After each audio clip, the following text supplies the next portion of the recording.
Get this and get it straight. Crime is a sucker's road, and those who travel it wind up in the gut of the prison of the grave. This time, rain slashing a glass roof, an old man's curiosity, and an imaginary imp out of place. They all became important when two people died violently so a third could make a killing.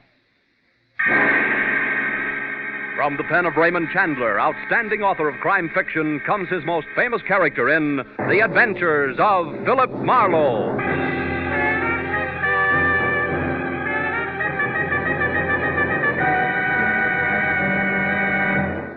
Now, with Gerald Moore, starred as Philip Marlowe, we bring you tonight's exciting story, The Fatted Calf.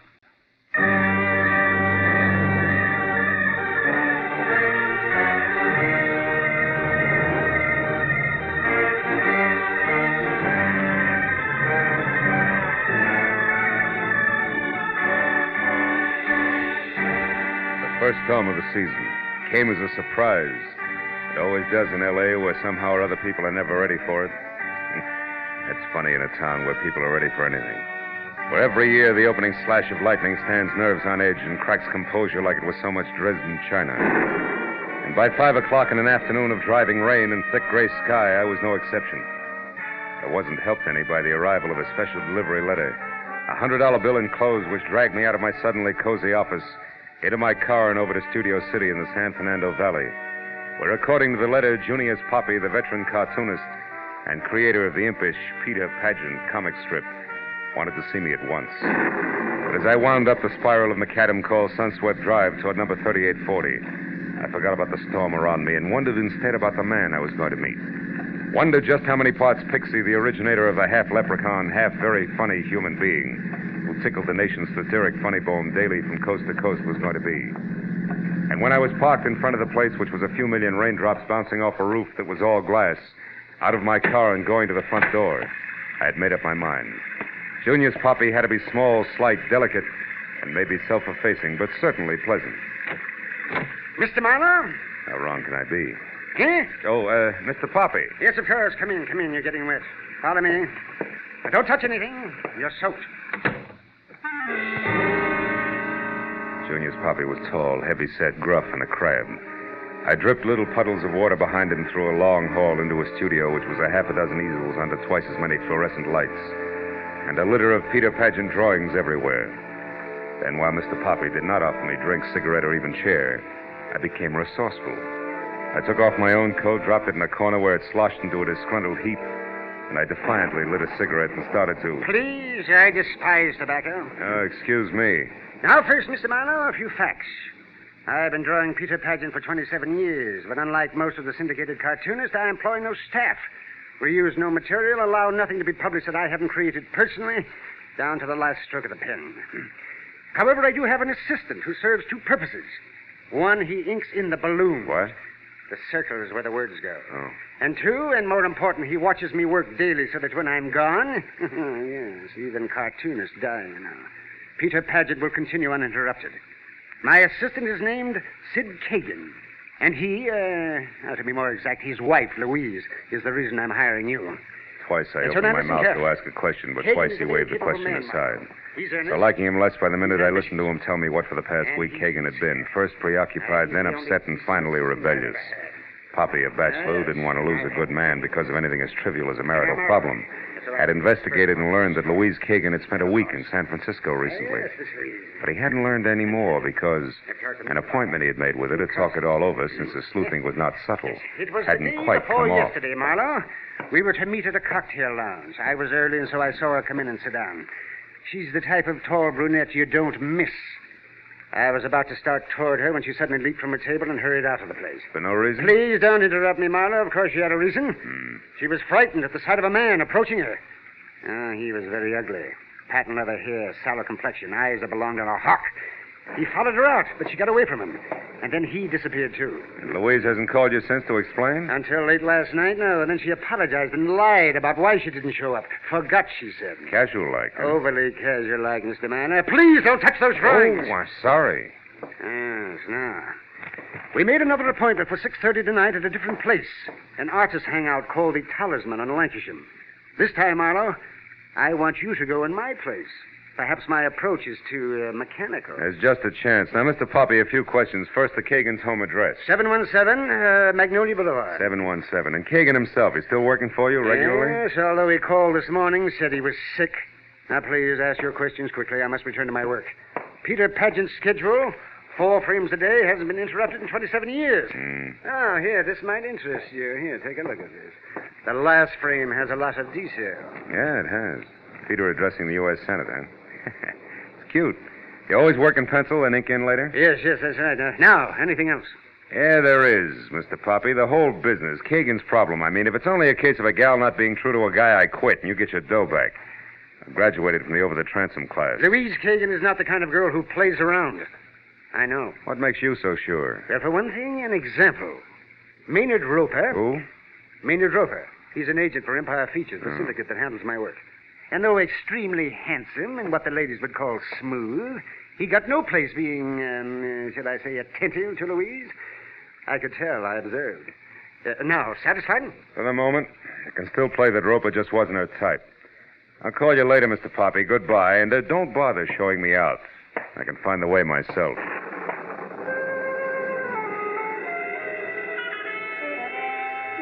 Impulse number 1 said nuts to the funny on paper only, Mr. Poppy.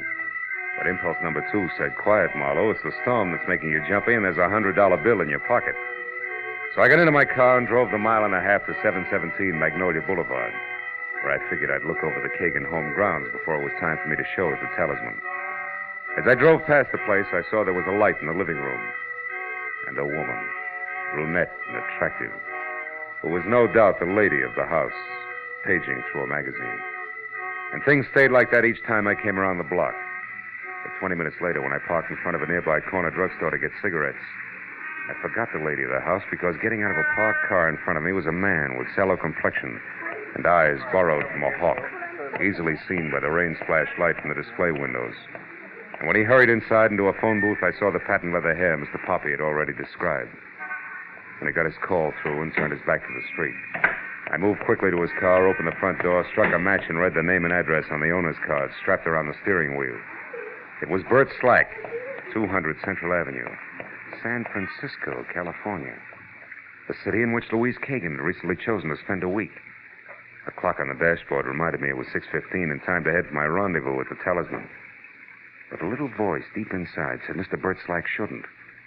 So, for what it was worth, I reached under the dashboard and yanked the ignition wire.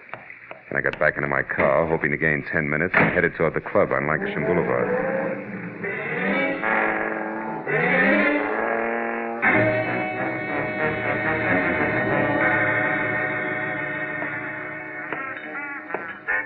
Scotch and soda, sir? Keep the rain from soaking all the way through, you know. Yeah, all right. Another scotch and soda. Hey, wait a minute. That lady there, the one in the blue cape just came in? Oh, yes. Ask her to come over to Mr. Poppy's table, will you? We'll order then. All right, sir, in a jiffy. Keep the rain from soaking all the way through. Isn't that awful? Sir, I'm awfully sorry I'm late, Junior's. Oh, excuse me. Waiter, you've made a mistake. No, Mrs. Kagan. The mistake was mine on purpose. You wouldn't have known me by name. Which is what? Philip Marlowe. I'm a friend of Junius's. He was tied up with his work tonight and asked me to keep this date for him.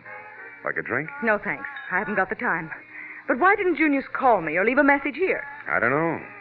Perhaps he forgot or... Perhaps you're a liar. Perhaps he called my place after I left, then called here.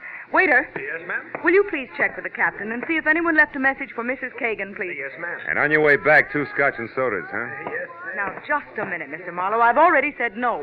As long as we're playing things back, you already said I was a liar. Why? Because Junius told me that my meeting with him would be personal.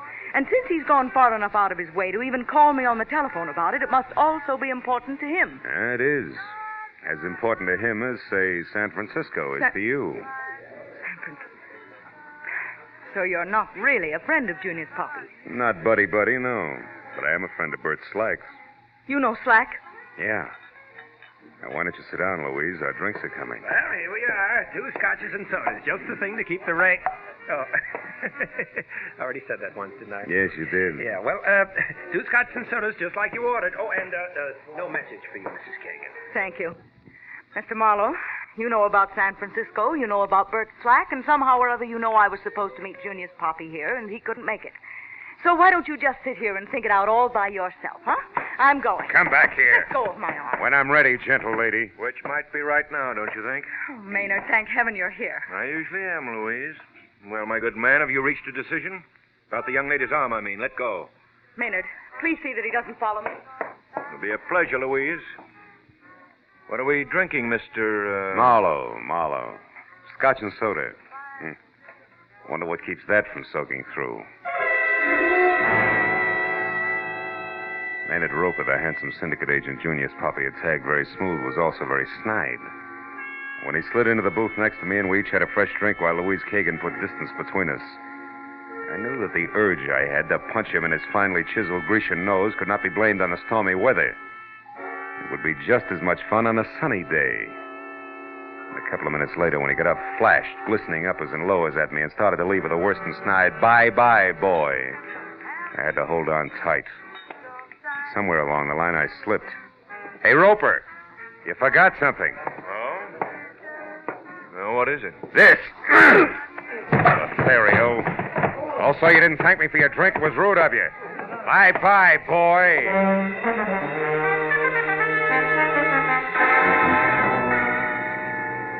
Outside, I felt better. As I walked around to the alley behind the club where I parked my car, I noticed that the rain had tightened up to a drizzle that was about ready to call it quits. That a corner of the sky already showed dark blue with a single star front and center. What I didn't notice until I was in line with my front fenders was company on hand. I've been waiting for you. He was small, with wide open eyes that flashed something close to hysteria, the length of a long, thin arm that was pointed at me and trembled while the hand awkwardly held a gun for what had to be his first time. I'm Sid Kagan. I want to know why you're following my wife, what you have to do with her. I do know that you're a private detective and that your name is Philip Marlowe. That Junius Poppy hired you. That much I found out. And you ought to be able to put the rest together yourself. You're a big boy now. Junius is worried about you, Kagan, because you in turn are worried about your wife. Look, he wants to help you all the way around. I don't believe you. I only believe that people are bothering Louise, molesting her, driving her out of her mind, and I want to stop them. I want to protect her. All right. Take a look at this picture and see if you can tell me whether or not this is one of those you say are molesting her. Picture? Let me see. I can't. It's only a calling card, Kagan. Don't give me that gun. Sure. With the clip out. Here. Now, also, I'll give you some advice. Go on home, Kagan, and soak your hot head in a bucket ice cold. It's the most you can do to help. Now, beat it before I get mad. Go on. All right. I'll go. But remember, Marlowe, I'm still going to protect my wife. Yeah, I'll remember, Kagan. You jerk. Nothing as stupid as an amateur with a gun. Stand still, Marlowe. I'm no amateur. Oh, fine. I wouldn't bother looking under the hood either. We're now even. One torn ignition wire deserves another. Well, Mr. Slack. You and that 38 been waiting long? Long enough. So you're a private detective, huh? Now that's interesting. I'm a private eye, too. Really? You find crumbs in every profession. Where do we go from here? No place. It's a team, anyhow. I'm finished. I've done my little job. I'm leaving town. The personal business that brought me here is over and done with. All's well. You'd be smart to look at it that way yourself, Jack. Yeah, brilliant. We'll go over big with my client, wouldn't it? What's the difference how it goes over with your client now? Why don't you read the papers? Meaning what? The latest edition. Here, catch. And read. Junius Poppy found. Out loud, Marlowe, please. Found dead in his Studio City home. Creator of Peter Pageant shot to death. Mm-hmm. Surprised, huh? Yeah, plenty. Well, that's too bad. But I guess you'll get over it while you walk all the way down this alley without turning around. Now go on. Move, Mr. Marlowe, as directed. Goodbye.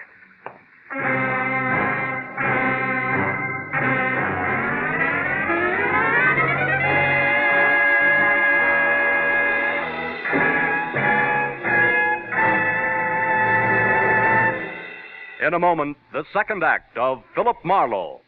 But first, you'll say, where is the time gone? When you listen to Club 15, the great quarter-hour show of melody, song, and patter starring Dick Hames with the Andrews sisters, Evelyn Knight and the Modernaires. You'll like singing host Dick Hames. You'll like song stars Evelyn Knight and the Andrews sisters. In fact, you'll like everything about Club 15. Listen every weekday evening over most of these same CBS stations. Tune in this fall for the show that you love the best of all. Listen carefully, here's the address. It's CBS. Now, with our star, Gerald Moore, we return to the second act of Philip Marlowe and tonight's story, The Fatted Calf.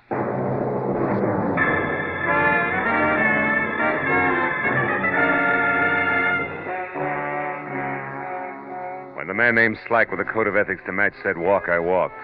And by the time I'd taken 10 steps, I knew that he was already gone, so I went back to my car, cursed my way through a fast repair job on the wiring, and headed for my late client's studio again. When I got there, the usual messy routine of cameras, tape measures, and notebooks was still in progress, and I was about to go inside.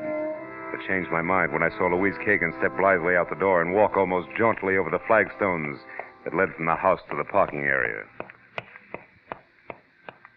Hey, Louise, wait! Oh, you again. Well, what do you want? Just one good, morbid reason why you're not making with tears over what's inside. I never lost any love in there. If I pretended I had, it wouldn't fool anybody for 5 minutes. Nobody liked Junius Poppy, and I was no exception. I'd go real easy with that kind of talk from now on if I were you. What's that crack supposed to mean? That not later than tomorrow morning, your husband, Sid, will take over Peter Pageant completely. So? So you struck gold, you're in, you got it made. Are you implying that I had something to do with Junius's death? Oh, I doubt that you pulled the trigger, baby, personally. But there's a good, solid connection, and I'm going to find it. Where's your husband? Inside with the police? No. I came here looking for him. He must be at home. Mm-hmm.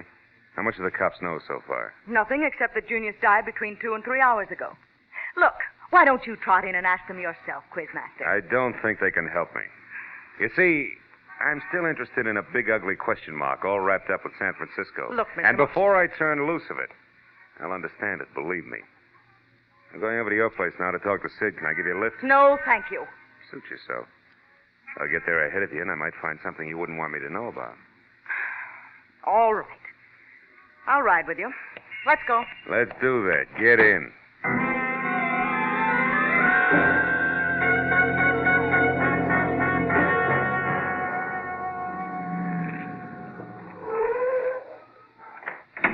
Thanks so much for the ride. You know, I wouldn't have enjoyed it a bit more in a hearse. You can drop the acid routine, Louise. I got a thick skin. Let's go inside. Now, look, Marlowe. Sid isn't home. I can see from here the lights are out. Only proves somebody turned a switch. Come on, open up. All right. Come on. That's better. And since you're making yourself so at home, you might as well make yourself a drink. Hey, it's a good idea. Nice little bar you got here, honey. Always easier to talk with a drink in your... Hey, Louise, these papers on the table. Ever seen them before? What are they? Contracts, I'd say. Yeah, all filled out. Just waiting for Kagan's signature. So your husband is now a full-fledged, big-time cartoonist. What do you know? Pretty fast work, huh? Just what do you... Creator of Peter Pageant's been dead not more than 3 hours, and already his successor's contracts are drawn up. No wonder Junius was bitter. Maynard Ropert had those drawn up beforehand, just in case. Yeah, just in case somebody's patience ran out. Could be your husband's. I want to talk to him. You're out of your mind. He's been here, baby, and not long ago either. Here's his trench coat on the chair. What? Maybe he left again and maybe he didn't. Now, you take a look through the rest of the house, and if you find him, tell him to come on out. There's still time to talk. Well, go on.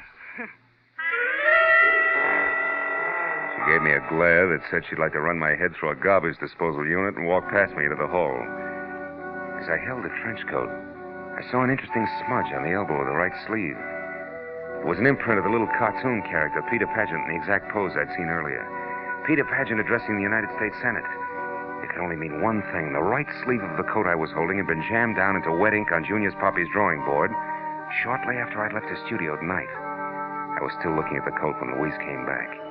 She started to say something, but the doorbell interrupted and kept on interrupting, and finally, she walked over and answered it. It was Bert Slack, the man from San Francisco. His face, green and waxy, would have worn the same look if he'd been falling out of a 10-story window and knew he couldn't hold on. He gripped the door casing with both hands, like a slow-motion fireman sliding down a pole. Suddenly, he jerked up one hand and pointed at Louise. He turned his eyes at me and tried to speak. Then he took 5 sliding, stumbling steps into the room and pitched headlong to the floor. The handle of a knife, ringed by a patch of drying blood, stuck out of his back between his shoulder blades. Oh, Sid, you Sid? couldn't have... You think Sid did it? Why, Louise? What's the reason? No, I didn't mean that. Oh, get away, get out of here. Not yet. Slack was a chief private eye from San Francisco, and you just got back from there. What happened up there, Louise? Why do you think your husband had to kill this guy? No, I won't tell you. I don't know anything. Oh, leave me alone. Get away from me. All right. Get hold of yourself. You're hysterical. Now listen to me. Where does Roper live? Come on, Maynard Roper, his address. 94 Addison Avenue. Why? Because your husband might be there, and I want to talk to him now more than ever. You're on your own, baby. Get good and hysterical if you want to. I'll see you.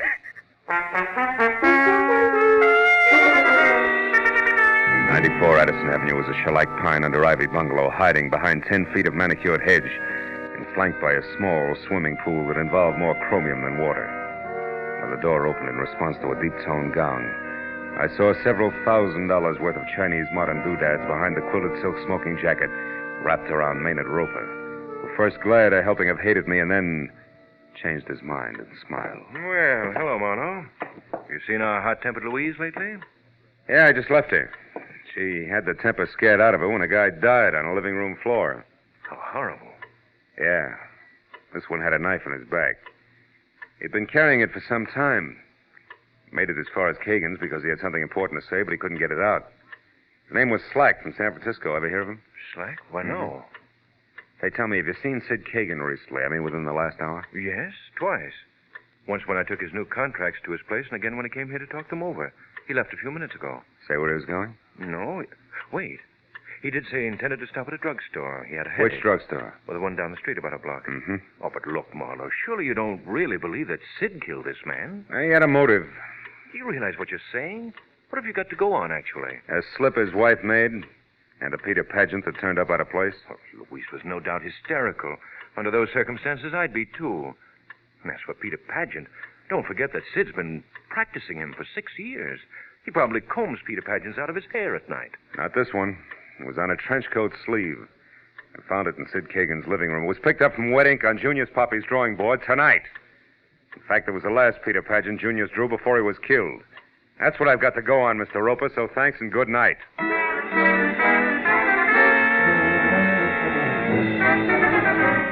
I got in my car and drove fast till I found the drugstore and then pulled up across the street from the place and watched. A cab was waiting out in front.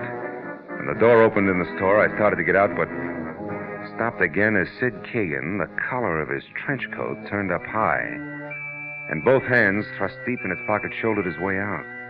Got in a cab and drove away. I sat there for a few minutes until the crazy logic of the crazy pattern finally sank in. And I turned and drove back toward 94 Addison. A few houses down the street, I parked, got out, and after dropping my gun in my pocket, I left my hand curled around it and walked in past the chromium swimming pool up to the pine and ivy house and looked in. It was deserted.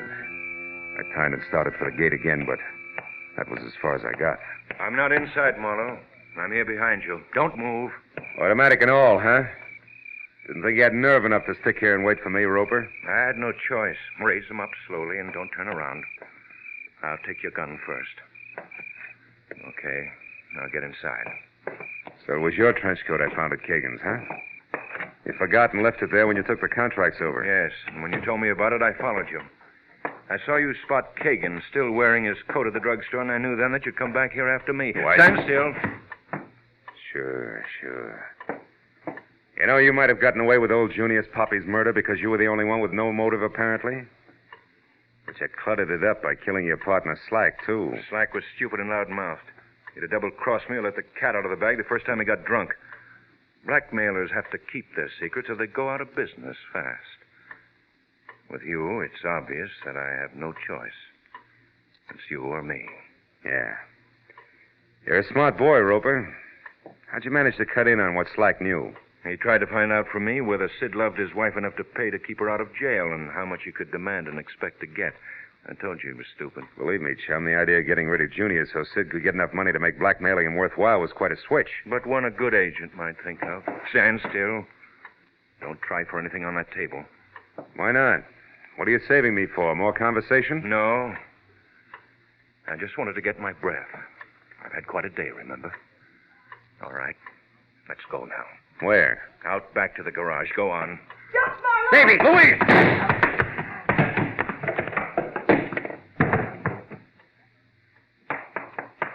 Marlowe, is he dead?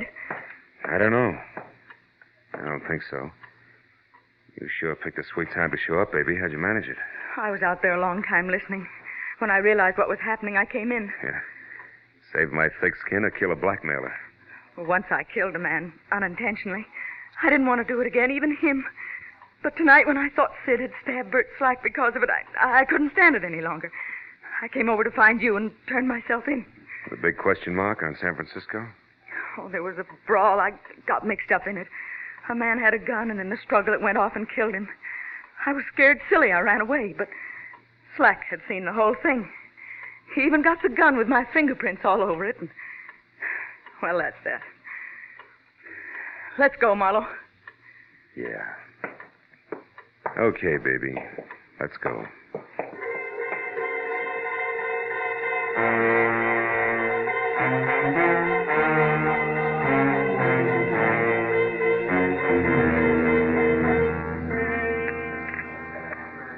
Two refills, please. Okay. Better have some more, Sid. It's going to be a long night. Yes.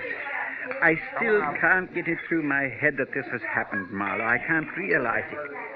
Slack saw that fight in San Francisco, got the gun with Louise's fingerprints on it, and came here to blackmail. That's right. He went to Roper for information on you, and Roper was smart enough to peg it and cut in. Killed Junior so you'd get more money by taking over the strip, and then... And then he and Slack began to fight between themselves, and Maynard killed him, too. Mm-hmm. How can there be people like that? Same way there can be rattlesnakes, black widow spiders, and cancer. Marlowe, what is going to happen to Louise? I don't know, Sid. Oh, But she's got something now she didn't have before. what is that? You. You loved her all the time. But she didn't know what that meant. She does now. Look, she might be finished with the police. Maybe you better go over, huh? Yes, I guess I'd better. Good night, Phil. And thank you. So long, Sid.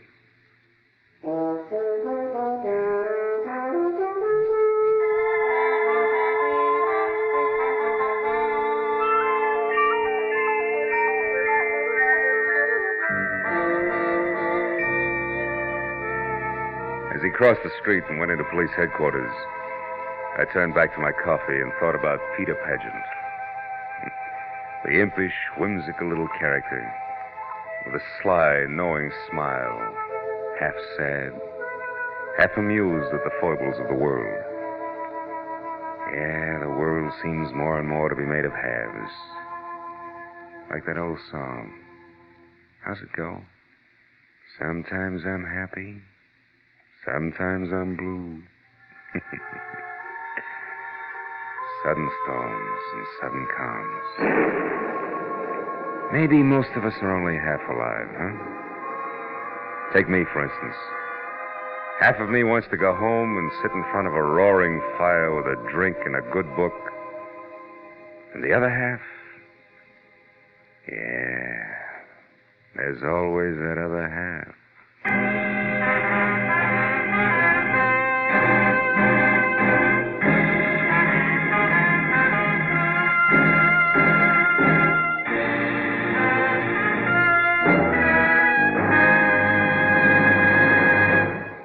The Adventures of Philip Marlowe, bringing you Raymond Chandler's most famous character and crime's most deadly enemy, star Gerald Moore, and are produced and directed by Norman McDonnell. Script is by Mel Donnelly, Robert Mitchell, and Gene Levitt. Featured in the cast were Vivi Janis, Howard McNear, Parley Bear, Bill Johnstone, and David Ellis. The special music is composed and conducted by Richard Orant. Be sure and be with us next week when Philip Marlowe says... It started with a wreck and went from there to double murder over $75,000 worth of glitter that nobody got in the end. Because I found out just in time what was fishy about the tale of the mermaid.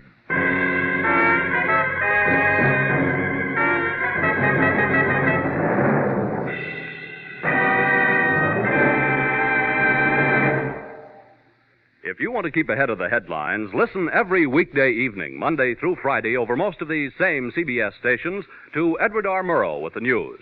Mr. Murrow is radio's most distinguished reporter. His informal but informed manner of presenting the news has earned him more awards than any other newscaster on the air.